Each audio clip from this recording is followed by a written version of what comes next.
everyone. Welcome to the White House again.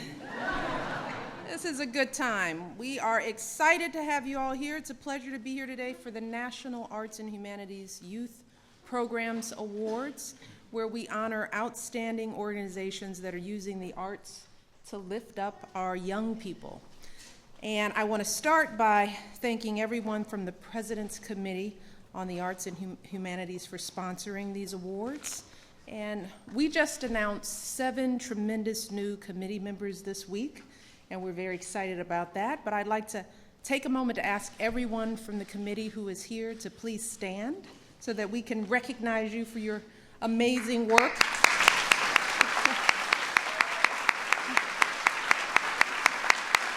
Thank you all so much.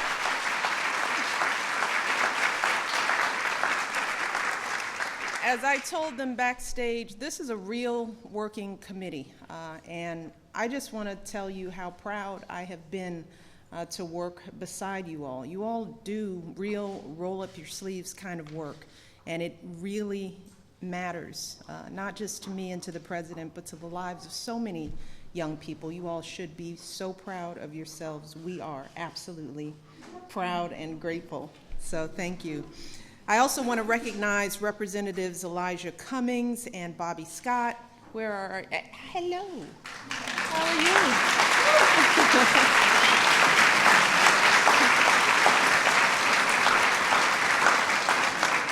you? We also have Ambassador Kamal, who's here. Ambassador, thank you. It's wonderful to have you here.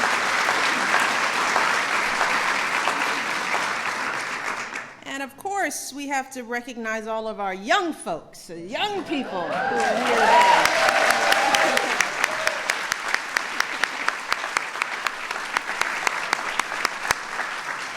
We're so proud. You guys are so special. I hope, do you feel special right about now? You should. That's good. That's good. That's the point. We want you to feel special. I also want to draw your attention to this beautiful pastel painting here, which was made by our student speaker, Denisha Pritchard. Denisha, who we are going to hear from. You don't have to come up yet. She's like, oh my God, not now. She's going to come up and tell us a little bit about herself and her work. We are so proud of you, sweetie. Don't be nervous. None of these people bite. And of course, I want to thank all of the artists, the teachers, the administrators in the audience, who do the real work. You guys are amazing. Every day you are out there pouring your heart and soul into these programs. You're taking time out of your own lives to give young people the guidance and the support they need to be their very best. You're doing whatever it takes. Many of you are answering phone calls and emails late into the night. You're reaching into your own pockets when necessary. And you're doing this because you know the difference that the arts can make in young people's lives. You know this better than anyone. You see firsthand that giving a child the chance to fill a canvas or to perfect a harmony or to shine on stage, that can stoke the flames of a lifelong passion. And it can teach valuable skills like hard work and persistence. I could go on and on. You know the skills. It can open up possibilities that young people might not otherwise see for themselves. And there are thousands of programs all across this country that are doing this kind of important work every day. And today's honorees represent organizations that have found new and creative ways to give young people these opportunities. For example, in Baltimore, the Baltimore Symphony Orchestra is providing instruments, mentors, and classes to help young people experience the magic of music and the magic of the orchestra at a very early age. In Chicago, my hometown, Story Catchers Theater is helping underserved young people and those in the juvenile justice system write, produce, and perform their own musicals based on their own personal stories. In Los Angeles, Right Girl is matching at-risk young women with professional writers for one-on-one mentoring and coaching. And these girls are learning to express themselves through poetry and journaling and investigative writing. And in the last dozen years through this program, every single one of the program's graduating seniors has gone on to college. And these are just a few examples of how all of you are using the power of the arts to change our young people's lives. And as First Lady, as you know, that is something that I've been working hard to do as well every day in the White House. With the incredible support of this phenomenal committee, we've been able to host youth workshops on everything from country music to modern dance to poetry. In fact, just a few weeks ago, we put together one of our best events ever, something we called our Careers in Film Symposium. We had some of the biggest and best in Hollywood come, where we brought together about 80 students from Boston, New York, and Washington. All of these were young people enrolled in arts and film programs that we were talking about, and they were there to help celebrate the day. And we did everything right here on the state floor. We set up in the green room a green screen so that the kids could learn about special effects. We brought in award-winning directors who worked one-on-one with these kids to teach them how to bring out the best in their colleagues and in each other. In the blue room, we let them play around with some makeup, which terrified our curator. But they were able to practice that special effects makeup, and they put on some disturbingly lifelike cuts and bruises on our staff members, who then walked around all day looking like vampire bites, and many of them forgot they had these on, and they were in the West Wing, and I think one of them passed by Dennis McDonough, who sort of looked in horror, but it was a lot of fun. And as I walked around and talked to these young people, and I saw the looks in their eyes, I could tell that they were beginning to truly understand, some of them maybe for the first time, that they really do have what it takes to make it in the movie business or anywhere else for that matter. They started to envision possibilities for themselves that they never even imagined just from that day. I spoke to one young man who told me that he had never thought of pursuing special effects until that day. And he was one of the kids, I think he spent all of his time putting on that makeup. But he was just drawn to it in a way that it surprised him. And we heard later from the teachers and coaches who told us that their students left with a purpose and a fire they'd never seen before. So, that's what the arts can do, a little exposure. And the research shows that what those kids learned on that day won't just further their interest in the arts. As you all know, it furthers their academic performance as well. You all know this. Studies have shown that students who are highly involved in the arts stay in school longer than those who are less involved. Arts education also leads to better scores in reading and math, and it makes students much more motivated and engaged, period, in school. They come to school more, they set higher goals for themselves, and they have a reason to achieve them because they're determined to succeed because they're passionate about something.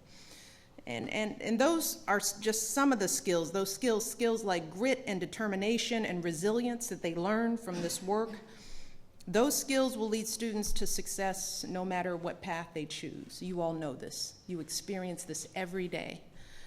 And as you might have heard, I believe in this as well myself. I'm going to be spending a lot more of my time trying to inspire students in this country to use those skills to complete their education, talk to them more about the importance of reaching beyond high school, and the power that they already have to make that happen. So I hope to join you in those efforts and make that a big part of what I do for the time that I'm here. We know that arts education and programs like yours can play an important role in achieving the President's North Star goal, which is one of the reasons why we are so passionately supporting you all. So I simply want to say thank you to all of you for the critical work that you're doing every day. Thank you for laying that foundation for so many kids. I met with our performers today, all of them so bright and articulate and confident, looking me in the eye, introducing themselves. Only arts can do that. Yes, indeed.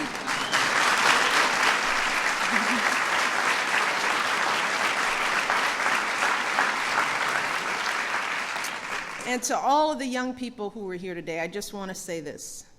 I know you all probably already know this, but just in case you don't, these programs will and are changing your lives. So stick with it. Stick with it. If you love what you're doing, immerse yourself in it.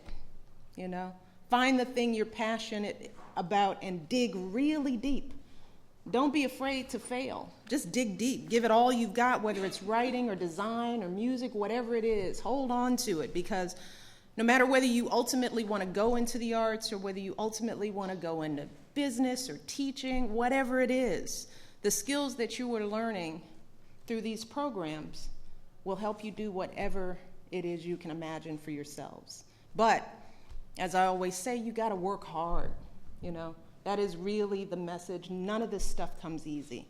You have to be willing to put in the work just like you do in the things that you're passionate about. You have to bring that kind of energy to every single thing you do. That means you got to get up and go to school every day, no exception. You've got to finish school. High school is not your starting point. You know, it is not your end. It is the beginning. Completing high school is the beginning of a lifelong dream of education that I hope you guys pursue. And we all have your back. We do.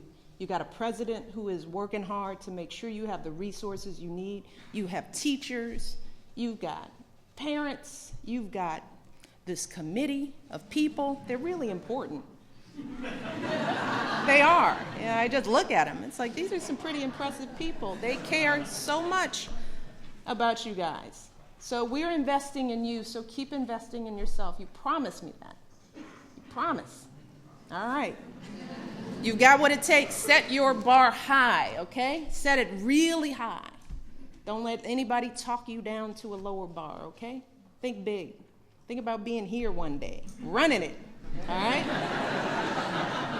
And if you guys do that,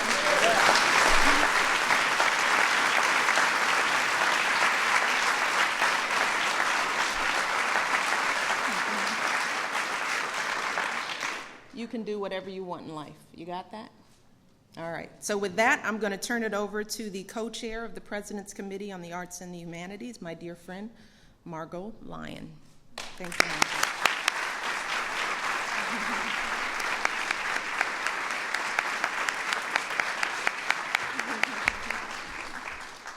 You said it all. Thank you, Mrs. Obama. Really, it's impossible to follow her.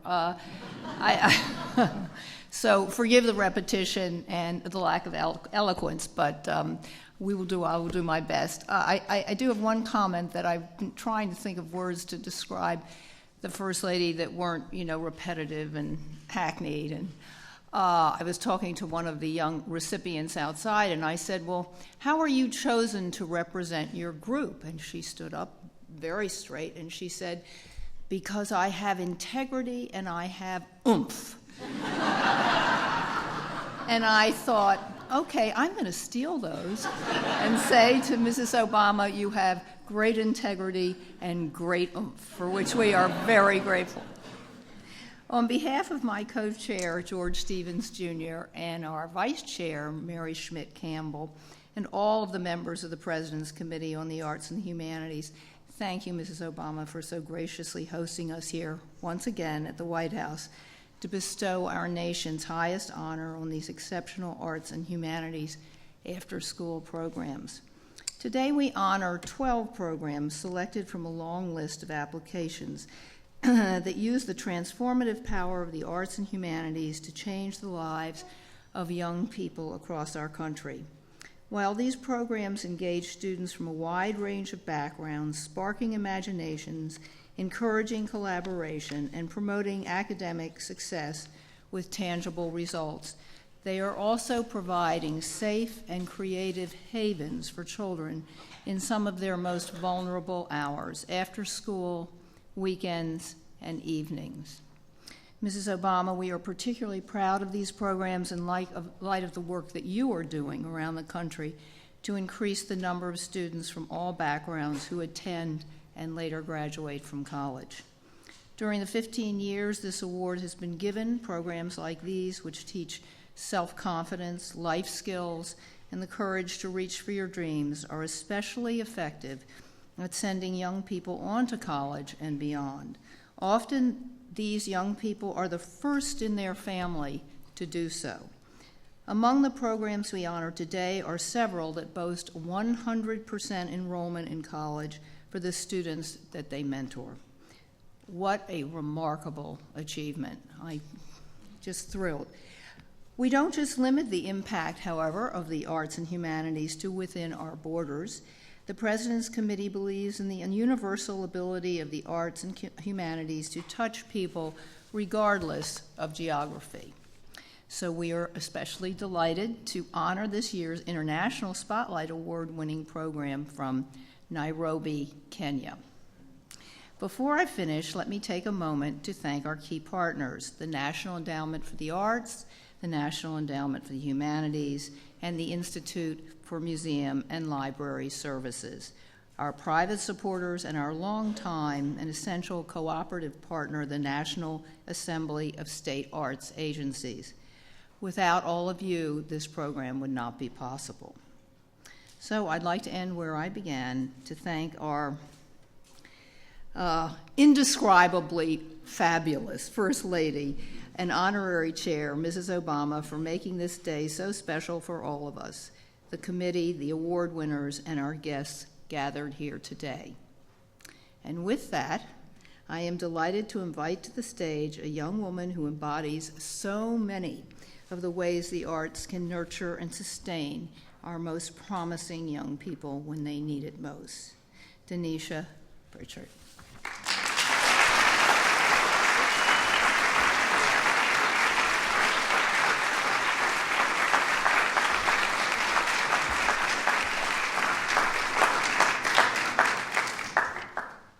Everybody.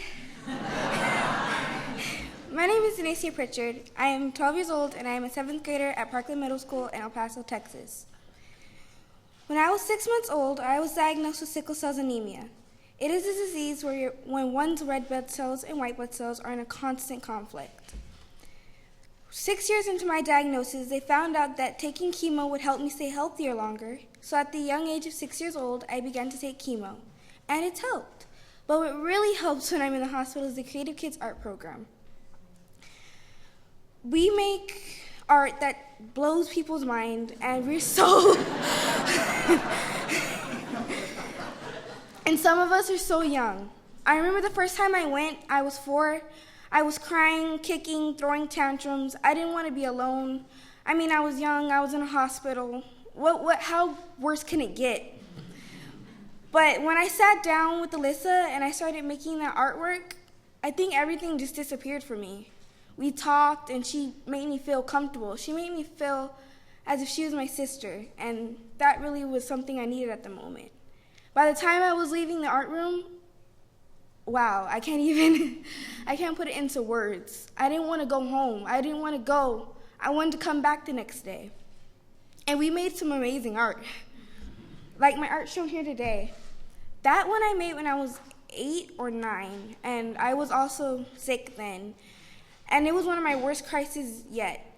And Alyssa came and she pulled me out of my room, and we sat down and we began working and talking, and it went by so quickly. And by the time I was done, I had this beautiful piece of artwork and this amazing Cloud 9 feeling.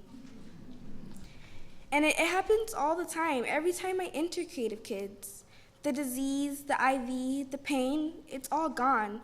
The only thing on my mind is the paintbrush in my hand. Have you ever had to stay in a hospital? It is the worst thing. And when I'm not feeling good, I don't do anything. I just sit and I mope. But the Creative Kids program, it allows me to come out and do something. It is not as bad as I thought it would be. I mean, the hospital, it's a droopy place, but Creative Kids Art Program, it makes me feel safe, and my grandmother, that's her over there.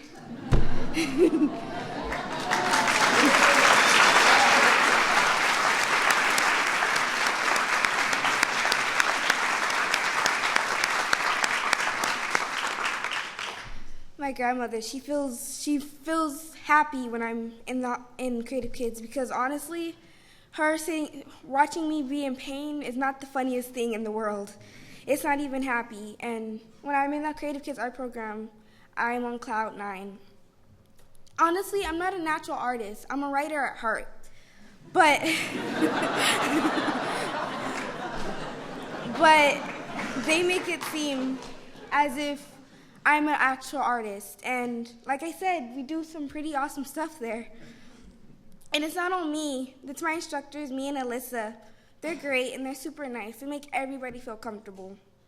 I wanted to stop and take a moment to thank everybody at the Creative Kids program for creating a program that would allow kids like me a moment of bliss, ignorance, and happiness. Without you guys, there would be no fun in our hospital. There would be no light to a dark situation. Thank you.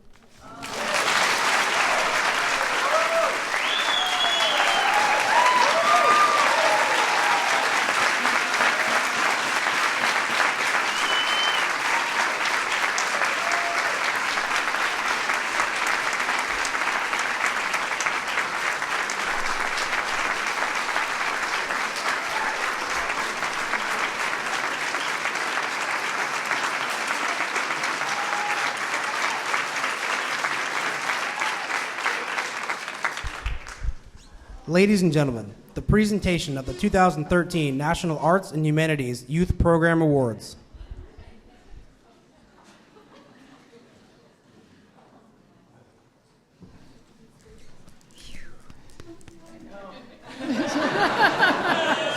It's just so fabulous. Good afternoon. My name is Joan Shigakawa, and I am the Senior Deputy Chair of the National Endowment for the Arts. So our first awardee coming up is the Ifitayo Youth Ensemble, a program.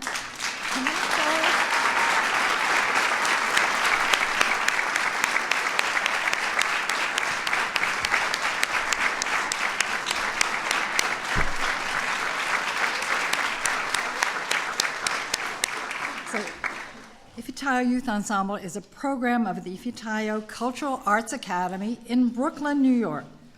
They inspire youth ages 12 to 19 to create original theatrical dance and vocal pieces and theater that explores a variety of social issues. Astonishingly, 100% of Ifitayo participants enroll in college after high school graduation. And half of program graduates return to Ifitayo to counsel younger students and to volunteer.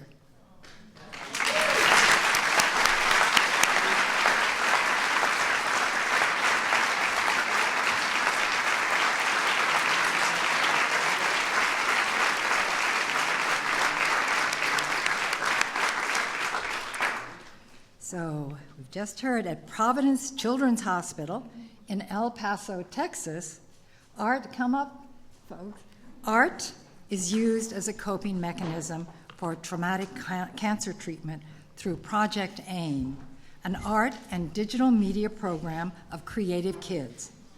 Pediatric oncology patients from 6 to 18 years old are engaged in the visual arts to help humanize the hospital setting and relieve stress and anxiety in patients, families, and staff. Project AIM is nationally recognized through the National Endowment for the Arts as a best practice model for arts in healthcare programming.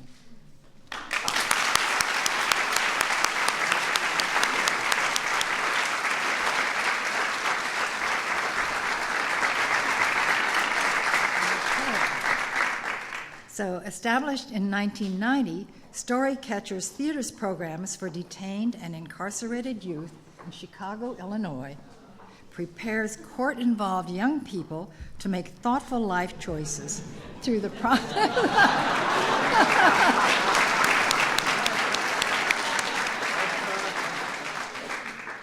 Oh, it's too great. Okay, make thoughtful life choices through the process of writing, producing, and performing original musical theater, inspired by their own personal stories. Story Catchers uses theater arts to reframe the experience of court involvement and offer an opportunity for intervention and positive redirection. Yay, Story.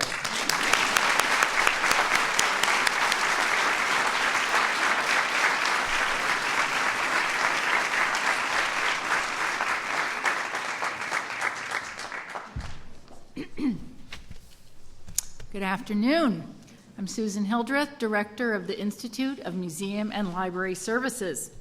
And our next award is presented to the Provincetown Art Association and Museums Art Reach Program in Provincetown, Massachusetts. Woo!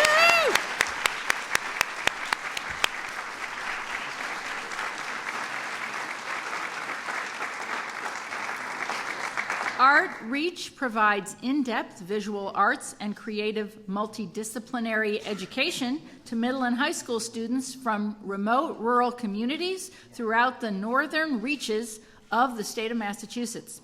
The program has received a wide range of support, which includes funding from the Massachusetts Cultural Council's Youth Reach program and the National Endowment for the Arts. Congratulations.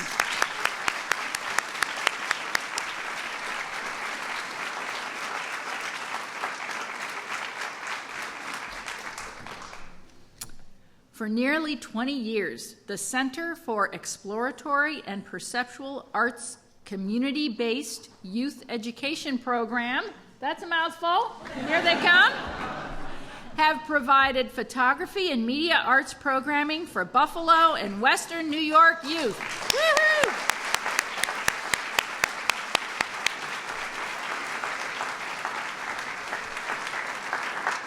SEPA's arts programs uses photography and creative writing as tools for examining such complex themes as urban blight and the struggle for social equality. SEPA receives statewide recognition and is the proud recipient of the New York State Governor's Arts Award.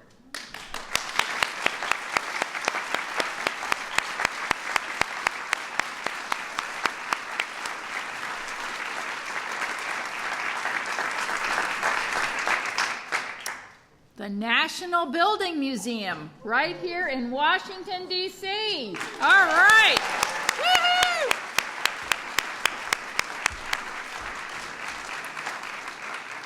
They offer Investigating Where We Live, a 5-week summer program for middle and high school students. The students use photography, original artwork, and essays to design, create, and install exhibitions that tell a story about Washington, D.C. from their own perspective.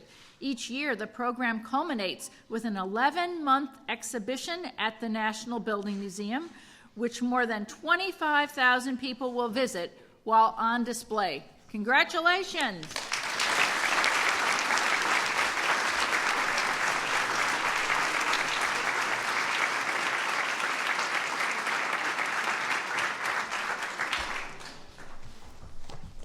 Good afternoon.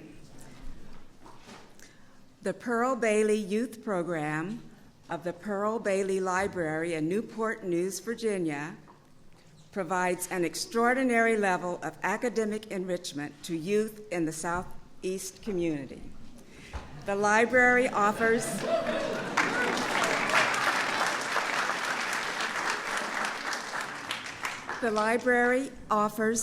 a variety of programs designed to expand young people's knowledge of literature and literacy skills.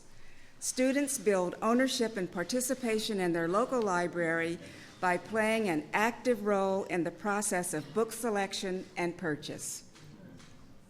Congratulations.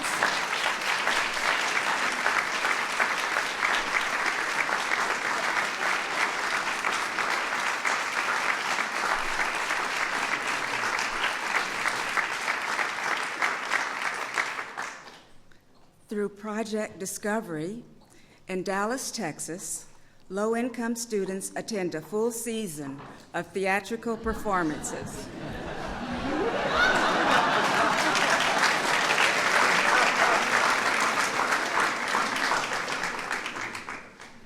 At the Dallas Theater Center. The program provides transportation, pre-play workshops, after-performance discussions, and study guides to help students explore the history, theory, and criticism of the plays they attend. Congratulations.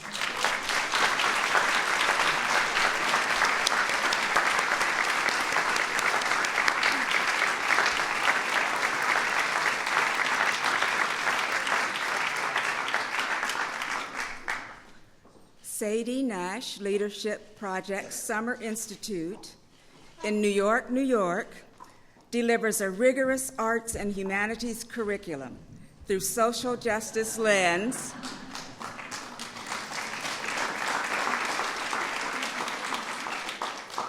to girls from low-income communities throughout New York City and Newark, New Jersey.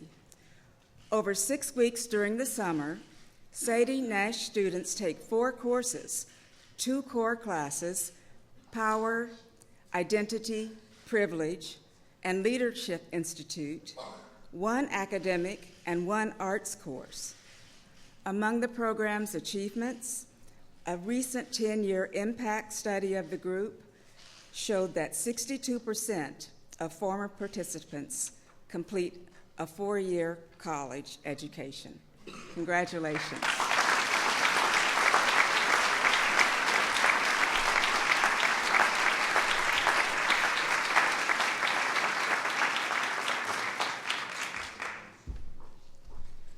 Good afternoon. I'm Mary Schmidt-Campbell, Vice Chair of the President's Committee on the Arts and Humanities.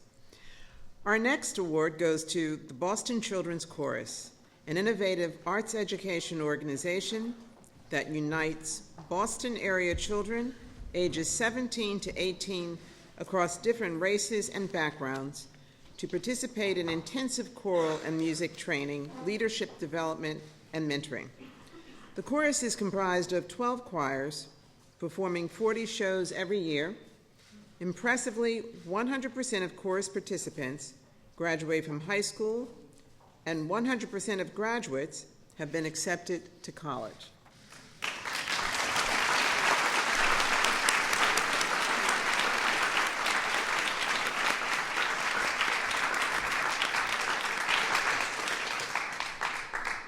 Kids, Planting Seeds for a Bright Future, embodies the Baltimore Symphony Orchestra belief that music opens doors. Kids is a year-round music education and mentorship program designed to create social change for Baltimore's most vulnerable youth.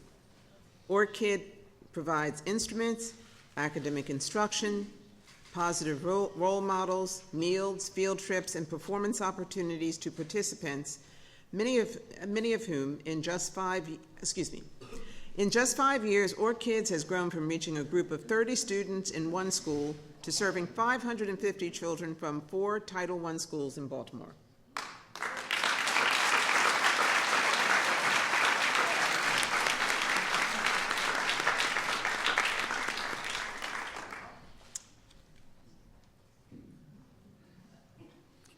Our last award goes to Write Girl, a creative writing and mentoring program in Los Angeles that matches at-risk teen girls with professional women writers for one-on-one mentoring, genre-specific workshops, public readings, publications, and college and scholarship application assistance.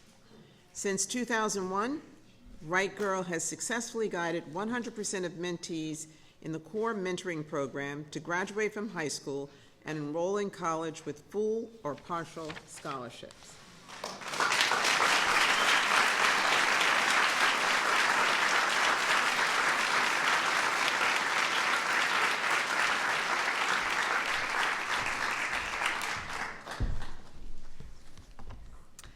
Good afternoon. My name is Rachel Goslins, and I have the honor of serving as the Executive Director for the President's Committee on the Arts and the Humanities. As Margot mentioned, each year we present one International Spotlight Award to an exceptional program from another country. We do this because the arts and humanities represent universal values without respect to borders or nationalities. Creativity, inspiration, reflection, joy, these are things that every child in the world deserves to experience in their lives. This year, we are proud to recognize a program from Nairobi, Kenya, and I'm delighted to invite our distinguished guest, Ambassador Jean Kamau, to join us in the presentation of this award.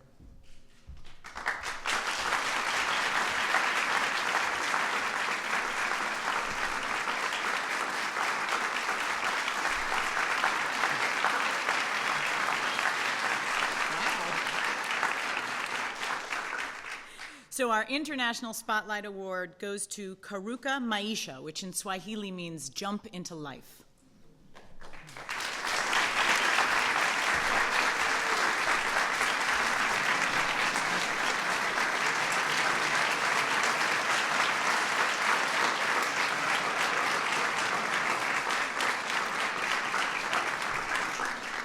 Karuka Maisha works with street children from the poorest neighborhoods of Nairobi, Kenya.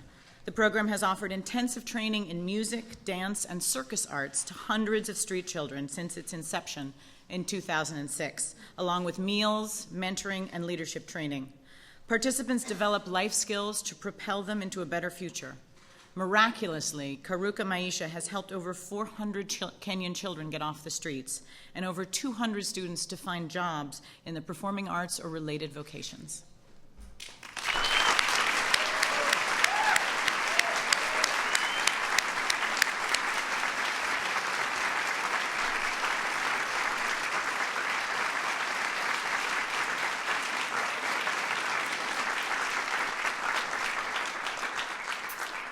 And finally, to help bring this afternoon home, I have the pleasure of introducing an ensemble from one of our outstanding awardees this year, the irresistible, irrepressible Ifatayo Youth Ensemble from Brooklyn, New York.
that's some let's move going on right there. Woo! Once again, let's give it up for Ifatawa Youth Ensemble. Wow. Wow. Well, you can see why this is one of my favorite events of the year. I mean, you all are all just amazing. You know, if it isn't clear by now why we have to invest in the arts and we have to give kids the opportunity to pursue their gifts, you know, you just think of all the kids that are just bursting with this kind of talent and energy and need, who do not have access, who do not have opportunities to display and develop these gifts. Just imagine what we're missing out on as a nation. We are so proud of you all, and we want you to continue doing what you're doing, the writing, the photography, the dancing, the music. Just know how blessed you are, and then pass those blessings on. That's the only thing that we ask. That's what the president and I try to do every day. With every blessing we have, we think about how do we pass it on, and just keep having fun, all right? I want to thank you all for being with us today. I want to thank the committee for all their fine work. To our teachers and our administrators, our program directors, please don't get tired. We know that you don't get paid enough. You probably don't get thanked enough. You don't always feel appreciated, but you know, I know what you get from these kids is what sustains you. So just keep it up, and let's come back again next year and do more. Thank you all. Have a great evening, great weekend.